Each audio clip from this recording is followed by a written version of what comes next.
आकारकान्तिजितवारितदारितारे श्रीकान्तकान्तमुखपङ्कजचक्रपाणे आकांक्षितप्रद सदा शरणागतानां श्रीवातमन्दिरपते तव सुप्रभातम्।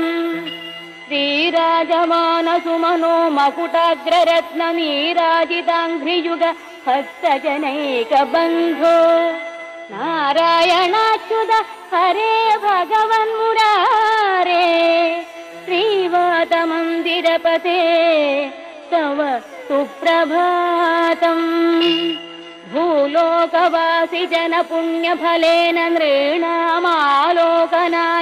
गुरुवायुपुरेऽभिरामे त्रैलोक्यनायक विभो त्वमिह विरासिः श्रीवातमन्दिरपते।